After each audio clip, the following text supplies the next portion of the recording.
ഈശോമിശിഹായ്ക്ക് സ്തുതിയായിരിക്കട്ടെ. ഈശോ സ്പർശിച്ച കുടുംബം.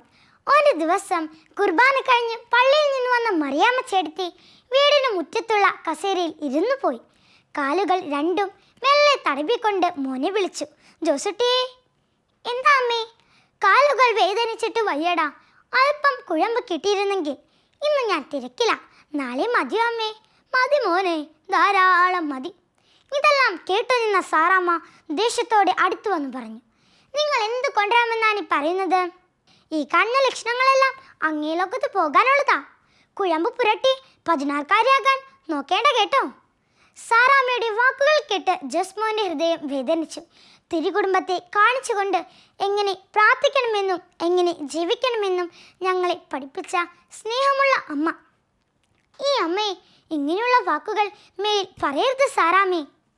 ഈ വീട്ടിലെ എല്ലാ പ്രശ്നങ്ങൾക്കും കാരണം ഞാനാണല്ലോ. എൻ്റെ മാതാപിതാക്കളുടെ വാക്കുകൾ കേട്ട് നിങ്ങളെ കിട്ടിയ ഞാനാ ശരിക്കും മണ്ടി. എല്ലാം ദൈവം കാണുന്നുണ്ടല്ലോ, എനിക്കത് മതി. ഇതെല്ലാം പറഞ്ഞുകൊണ്ട് സാറാമ്മ അടുക്കളയിലേക്ക് മടങ്ങിപ്പോയി. വേദോപദേശ ക്ലാസ് കഴിഞ്ഞ് അഞ്ചുമോൾ ഓടി വന്ന് മുത്തശ്ശിക്കൊരു മുത്തം കൊടുത്തു. വിശേഷങ്ങൾ പറയാൻ തുടങ്ങി. അമ്മൂമ്മേ, ഇന്ന് ടീച്ചർ ഈശോയെ കുറിച്ച് കാര്യങ്ങൾ പറഞ്ഞു തന്ന സമയത്ത് ചിന്നുമോള് സങ്കടപ്പെട്ടിരിക്കുന്നത് കണ്ടിട്ട് ടീച്ചർ ചോദിച്ചു, എന്താ വിഷമിച്ചിരിക്കുന്നത്? എന്തു പറ്റി? അപ്പ ചിന്നുമോള് പറയാനേ, വീട്ടിൽ നിന്നിറങ്ങിയപ്പോൾ അപ്പൂപ്പൻ്റെ കയ്യിൽ നിന്ന് മുത്തം കിട്ടിയില്ലെന്ന്. ഇത് കേട്ടപ്പോൾ ക്ലാസ്സിലുണ്ടായിരുന്നവരെല്ലാവരും പൊട്ടിച്ചിരിച്ചു. ഒരു കുട്ടി പറഞ്ഞു, ചിന്നുമോൾക്ക് അപ്പൂപ്പനോട് എന്തൊരു സ്നേഹ. അത് പറഞ്ഞപ്പോൾ ഞാനും എൻ്റെ അമ്മൂമ്മ എടുത്തു. അമ്മൂമ്മയും അപ്പൂപ്പനെ പോലെ സ്നേഹമുള്ളതല്ലേ. അഞ്ചുമോളെ, നീ എവിടെയാ? ഹോ, നീ ഇവിടെ വന്നിരിക്കുന്നു. നാളെ നിനക്ക് പരീക്ഷ ഉള്ളതല്ലേ, പോയിരുന്നു പഠിക്കാൻ നോക്ക്. ദേ, നിങ്ങളെപ്പോലെ ആകാനല്ല എൻ്റെ മോള്. IAS പഠിച്ച് മിടിക്കാവാനുള്ളതാ. ഇനി അവളുടെ സമയം പാഴാക്കരുത്, പറഞ്ഞേക്കാം. ഇതെല്ലാം കേട്ടു നിന്ന അഞ്ചുമോൾ വീടിന് മുറ്റത്ത് പോയിരുന്നു പൊട്ടിക്കരഞ്ഞു. ജോലി കഴിഞ്ഞു വരുന്ന ജോസ്മോൻ കരയുന്ന മകളെ ചേർത്ത് പിടിച്ചുകൊണ്ട് ചോദിച്ചു, എന്തിനാ മോളെ കരയുന്നത്? അപ്പയുടെ അരികിലിരുന്ന് നടന്ന സംഭവങ്ങളെല്ലാം പറഞ്ഞു. ജോസ്മോൻ വന്നോ? ജോസ്മോന്റെ ശബ്ദം കേൾക്കുന്നുണ്ടല്ലോ. എന്താ അമ്മേ? അമ്മയുടെ അരികിലിരിക്കെ. അമ്മ ഒരു കാര്യം പറഞ്ഞോട്ടെ? പ്രായമായില്ലേ എനിക്ക്. ഞാൻ കാരണം മക്കളെല്ലാവരും വല്ലാതെ വേദനിക്കുന്നുണ്ട് എന്നെനിക്കറിയാം. അതുകൊണ്ട് ധാരാളം അനാഥശാലകളുണ്ടല്ലോ മോനെ.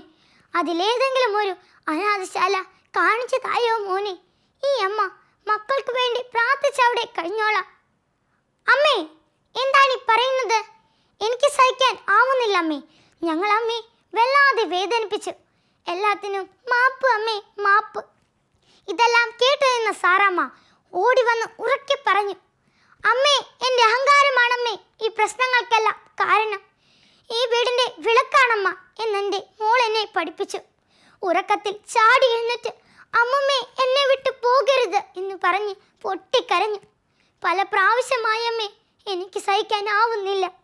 കരയാതെ മോളെ, കരയാതെ. ഈ വീട്ടിൽ ദൈവം അത്ഭുതം പ്രവർത്തിച്ചിരിക്കുന്നു. അമ്മമ്മേ, എനിക്ക് സന്തോഷമായി, സമാധാനായി. അഞ്ചുമോളുടെ മുടങ്ങാതെയുള്ള പ്രാർത്ഥനയാണ് ഈ കുടുംബത്തെ തിരുക്കുടുംബമായി മാറ്റിയത്. മക്കളെ, ഏതൊരു പ്രയാസങ്ങളിലും ഏതൊരു ബുദ്ധിമുട്ടിലും പ്രാർത്ഥനയെ കൈവിടരുത്. പ്രിയ കൂട്ടുകാരെ, ഇതിൽ നിന്ന് നമുക്ക് എന്ത് മനസ്സിലാക്കാം? പ്രായമായവരുടെ വിറയ്ക്കുന്ന കൈകൾക്ക് ശക്തി നൽകാൻ പുഞ്ചിരിക്കുന്ന മാലാഖമാരായി അല്പസമയം അവരോടൊപ്പം ചിലവഴിക്കാൻ മറക്കരുത് കേട്ടോ. Thank you Jesus.